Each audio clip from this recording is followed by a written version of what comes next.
Hi everyone, this is Dr. Praveen S. Patil here. So today we are going to discuss about fissure in ano or anal fissure. In India we call it as Parikartika. So this is a longitudinal tear in the anal region. So like this.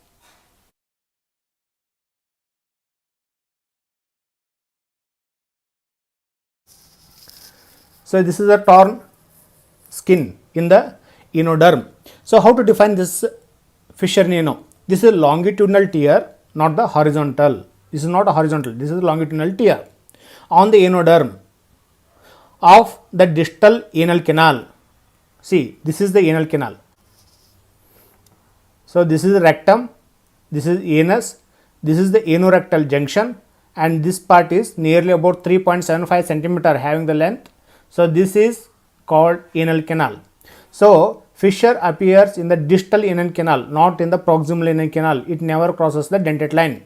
So how to define this? This is longitudinal tear of the enoderm of the distal anal canal which extends proximally but not beyond the dentate line. This is called as fissure in ano. Okay. Then historically about 5000 years back, Dallana and Sushruta Chikitsa 34 chapter 16 sloka Parisarvato bhavena kruntantiva chinnantiva batsyadiniti parikartika. So one which causes a pricking kind of pain around the anal region. So that is called as the parikartika. So next comes to etiology. Why the fissure appears? First cause is posterior angulation of the anal canal. So this is the posterior angulation of the anal canal, which has meant for reduce the pressure, direct pressure from the colon. And second cause is this is relatively mobile and this is relatively fixed part. So relatively fixation of the anal canal. So it's not completely flexible, it is partially fixed. So that could be the another cause for the appearance of fissure. Elliptical shape. The anus has elliptical shape. So it's not in round. So when it is elliptical, that angulated area, anus is like elliptical shape. These angulated areas are more prone for the tearing or appearance of the fissure. Next comes constipation. What happens in constipation? So constipation, the whatever the stool which are formed in the colon, that will stay for longer time. With that, the whatever the water content is there in the stool, that will get absorbed by the colon. So stool will become harder because of the constipation. So harder the stool, so there will be more pressure exerted on the anal region. Why? So because the diameter of the rectum or colon is much more larger than that of the anal canal. So whatever the stool is formed, that is according to the shape of the colon. When this stool comes, if it is soft, then it accommodates as per the diameter of the anus and passed out. If it is hard, then what happens? So on straining, it may not accommodate its shape as per the anal canal, because the larger the colon diameter and the less diameter in the anal region. So the whatever the stool is formed and become harder because of the absorption of the water content, then what happens? It stretches the anal canal more. So because of straining and hard stool, what happens? There could be a chances of getting a torn enoderm. So there is a tear in the enoderm. So that is called as fissure. That is how the constipation will cause. So at the time of straining, whatever the stool is there, so suddenly we are pushing it out. So with that sudden pushing, what happens? There will be a sudden stretching on the anal region that will cause the tear in the enoderm. So this is how it becomes the cause for the fissure appearance. Sushruta about 5000 years back has mentioned this as the complication of the complication of the instrumentation while you doing the enema and all. So he says that is because of the complication, and Charaka because of the Atisara, that is diarrhea and all, and the Virechana complication, Virechana Vyapat. So that could be the reason, he says. So both of the author have not mentioned the Parikartika, that is a fissure, as an independent disease. So maybe because of their food habit like that, so they never encountered this disease as a independent disease. And Kashyapa has told, so this is because of the secondary to the birth, labor pain. So what happens? The birth canal comes here. So at the time of giving birth, so even there will be a stretching of the anal canal will be there. That gives the fissure. So now we'll look into the signs and symptoms. So what happens?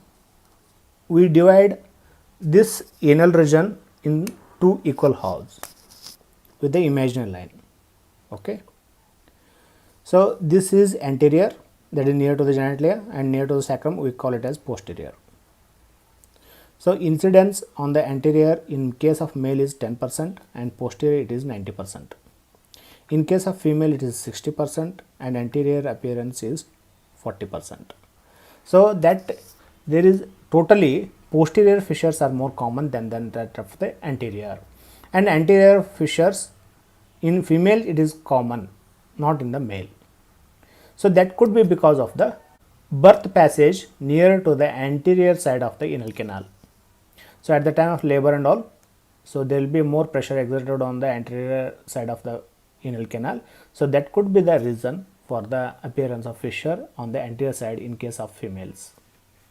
The cardinal features of fissure is severe pain at the time of defecation and the stream kind of blood discharge, stream in the stool.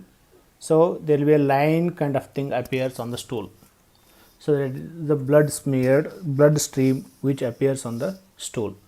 So that is a cardinal features, and usually the pain will persist for 2 to 3 hours, and once again it subsides once again whenever he go for the stool passage or defecation. So at the same time once again it stretches and there will be a stream of blood coming from the lesion, and once again there will be a severe pain.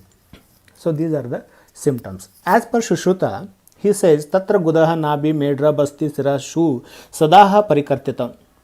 So there will be a burning pain in the anal region and towards the umbilicus and genitalia and the urinary bladder. That burning pain will means which involve the lower pelvis or pelvis, which involve the pelvis.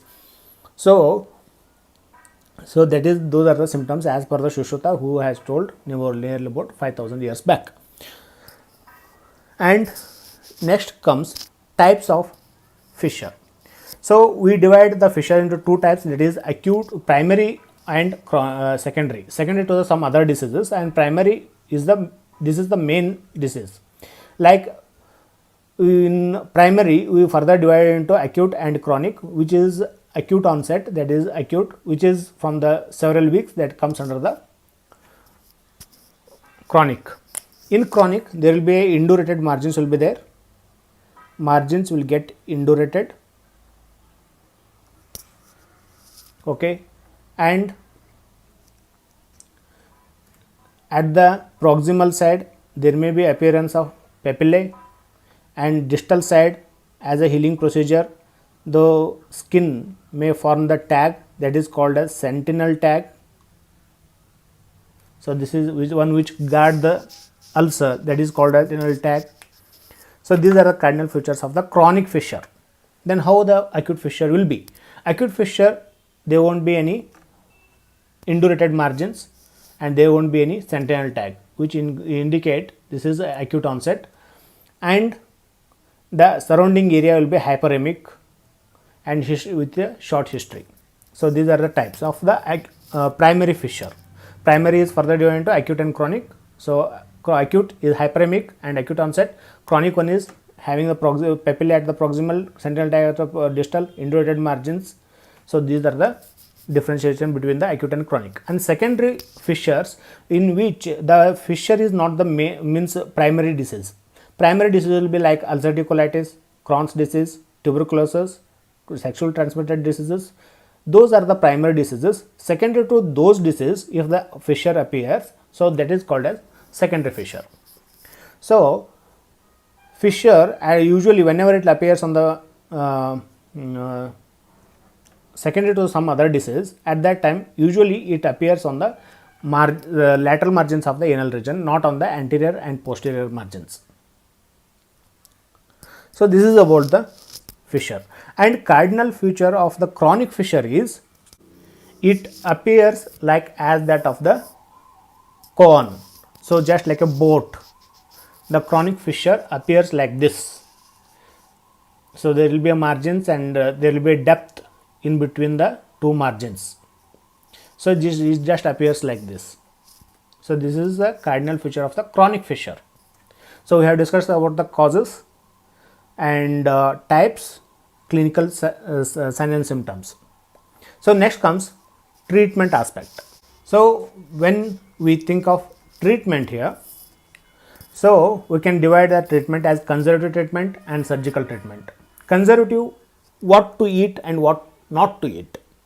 So Sushruta says, so he advised Picha Basti Yashti Madhukaha, Krishna Tilakalka, Madhu Gruta Yuktaha.